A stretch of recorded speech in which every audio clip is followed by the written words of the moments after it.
अस्सलाम वालेकुम dear friends. Today हम डिस्कस करेंगे एएसएफ एक्ट 1975 के मोस्ट एक्सपेक्टेड क्वेश्चंस जिन दोस्तों ने 2025 में रिसेंटली एएसएफ एडीएएसएफ की टेस्ट दी थी और उन्होंने फर्स्ट फेज़ क्वालिफाई कर लिया है। सेकंड फेज़ के लिए जो मोस्ट एक्सपेक्टेड क्वेश्चंस हैं एएसएफ एक्ट से आएंगे, तो हमने वही यहाँ पे आपके लिए मुख्तलिफ पेपर से और एएसएफ एक्ट से निकाले हैं, आपके साथ डिस्कस कर रहे हैं। सो मोस्ट प्रोबेबली जो 80% जो आपके एएसएफ एक्ट से क्वेश्चंस आएंगे वो इनमें से ही आएंगे जो हम आपके साथ डिस्कस कर रहे हैं।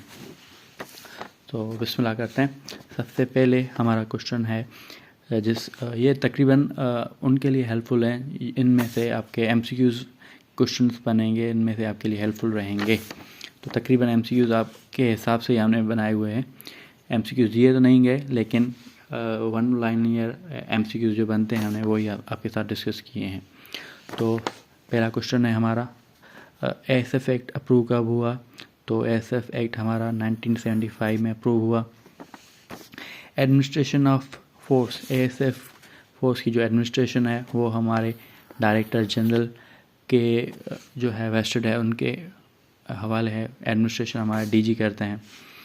Officers and member of subject, जो भी एएसएफ के ऑफिसर्स हैं, मेंबर्स हैं, उन पे आर्मी एक्ट 1952 लागू होता है। ठीक है, जो भी हमें रिवॉर्ड्स एंड पनिशमेंट जो भी एएसएफ ऑफिसर को मिलेंगी वो आर्मी एक्ट के तहत ही मिलेंगी। ठीक है, तो रूल्स हमारे एएसएफ में जो पनिशमेंट और रिवॉर्ड का है वो आर्मी एक्ट के तहत ही मिलता है। नेक्स्ट हमारा क्वेश्चन है, if any member imprison for less than 90 days and is dismissed.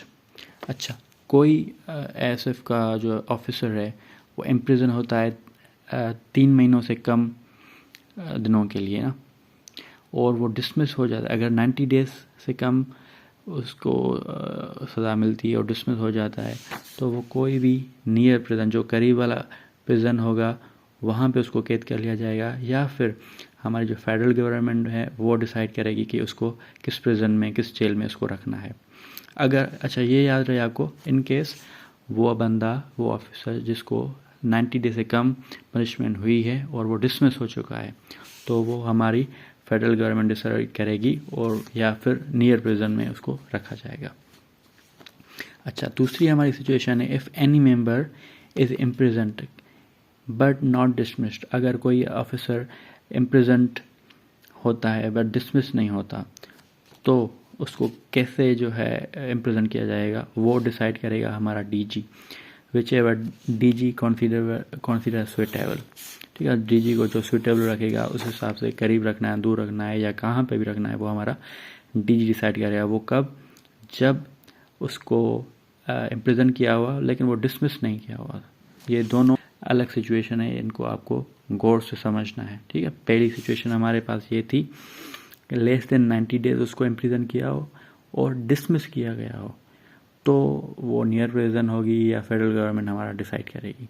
इस वाली सिचुएशन में वो डिसमिस नहीं किया गया हुआ, ठीक है, वो ऑन सर्विस है, डिसमिस नहीं किया हुआ, तो वो हमारा डीजी डिसाइड करेगा कि उसको कहाँ पे रखना है।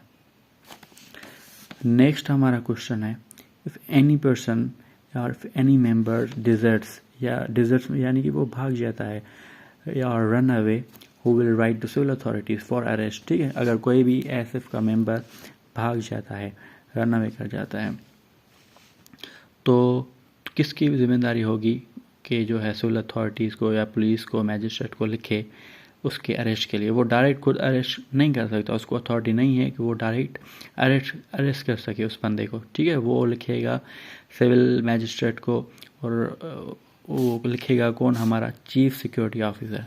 एएसएफ में एक पोजीशन होती है चीफ सिक्योरिटी ऑफिसर की, वो लिखेगा हमारे मैजिस्ट्रेट को कि भाई हमारा ये बंदा भाग गया हुआ है, इसको 90 days से ज़्यादा डेज हो गए हैं लेकिन उसका कोई अता पता नहीं, तो काइंडली आप उसको हमें हेल्प करें उसको अरेस्ट करने में। दूसरा हमारे पास क्वेश्चन है, appeal for revision of decision can be made with in. ठीक है, किसी भी ऑफिसर को या मेंबर को जो है सज़ा मिल जाती है, तो तो वो अपील दाखिल कर सकता है अपने डिसीजन को रिवर्स करने के लिए विदिन 30 डेज़। ठीक है, तो उसको 30 डेज़ के अंदर अंदर अपील दाखिल करनी होगी। अगर 30 डेज़ से ज़्यादा हो जाते हैं तो वो अपील दाखिल नहीं कर सकेगा। नेक्स्ट हमारा क्वेश्चन है DG has authority to appoint. ठीक है, यहाँ पे हमें समझ में लेना है जो भी BPS 16 और या 16 से कम वाली पोस्ट हैं ASF में, तो वो DG को अथॉरिटी है कि वो हायर कर सकता है। जैसे कि ये हमारी ADSF की पोजीशन है, इसको या BPS 17 या अबव की जो भी पोजीशन होगी वो डायरेक्ट हमारे फेडरल गवर्नमेंट हायर करेगी। ठीक है, बाकी BPS 16 या कम वाली हमारे DG को अथॉरिटी होती है, वो हायर कर सकता है। BPS 17 और अबव वाले जो है वो डायरेक्ट फेडरल गवर्नमेंट हायर करती है। नेक्स्ट हमारा क्वेश्चन है who can sue ASF members who have done work in good faith। ठीक है, तो यहाँ पे हमारा क्वेश्चन है, तो अगर कोई भी ASF ऑफिसर गुड फेथ में अपना काम कर रहा है, नेक नीति से अपना काम कर रहा है, तो उसको कौन स्यू कर सकता है, अगर उस पर कौन केस दाखिल कर सकता है। तो अगर वो कोई भी हमारा ASF ऑफिसर है और गुड फेथ में काम कर रहा है तो कोई भी उसको स्यू नहीं कर सकता, कोई भी उसको केस नहीं कर सकता पुलिस में।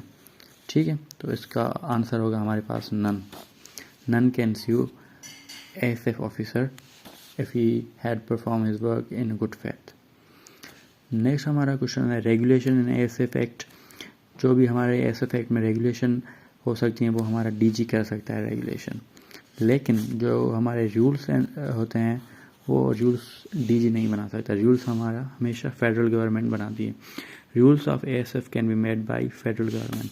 ठीक है, फेडरल गवर्नमेंट को हमारे पास अथॉरिटी है कि वो रूल्स बना सकते हैं, और जो रेगुलेशन है वो हमारा DG कर सकता है। ठीक है, नेक्स्ट हमारा क्वेश्चन है ASF के जो अंडर में ASF अंडर कंट्रोल एयरपोर्ट्स कितने हैं। 42 ओवरऑल पाकिस्तान में एयरपोर्ट्स हैं जो ASF के डायरेक्ट कंट्रोल में आती हैं। ठीक है, ASF की पेरेंट मिनिस्ट्री कौन सी है, मिनिस्ट्री ऑफ एविएशन। ठीक है, वो ASF की पेरेंट मिनिस्ट्री है। ASF किसके सुपरविजन में काम करता है, वो आर्मी के सुपरविजन में काम करता है। जैसे कि हमने आपसे पहले भी डिस्कस किया, ASF के ऑफिसर्स पे रिवॉर्ड्स एंड पनिशमेंट के लिए आर्मी एक्ट 1952 अप्लाई होता है। ठीक है, दूसरा हमारे पास MCQs है largest airport of Pakistan. Pakistan का लार्जेस्ट एयरपोर्ट है हमारा जिन्ना इंटरनेशनल एयरपोर्ट जो कि कराची में है। अच्छा, ASF में एक हमारे पास फॉर्म ऑफ अफर्मेशन होता है।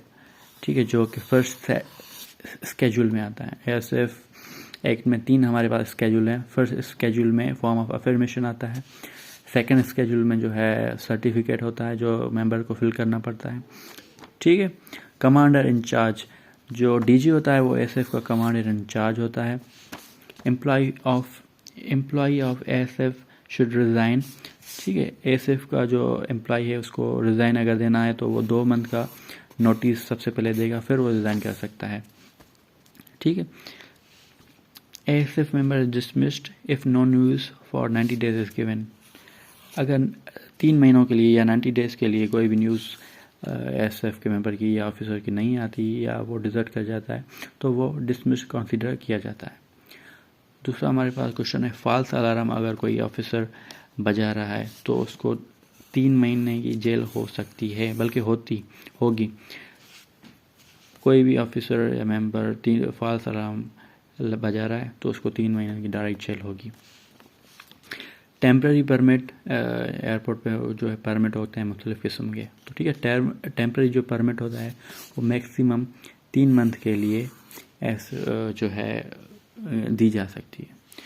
तो थैंक यू फ्रेंड्स, ये हमारे कुछ मोस्ट एक्सपेक्टेड क्वेश्चन से MCQ से जो कि सेकंड फेज के लिए या ASF एक्ट के लिए हेल्पफुल हैं काफ़ी, जो कि आपके एग्ज़ाम्स में चाहे ADSF हो, इंस्पेक्टर ASF हो या दूसरी ASF से रिलेटेड पोस्ट हो, तो ये मोस्ट एक्सपेक्टेड ASF एक्ट से आपके लिए हमने क्वेश्चंस बनाए हुए हैं। तो इनको देख लीजिएगा, मोस्ट प्रोबेबली ये आपके 80% एक्ट को कवर करेगा। Thank you.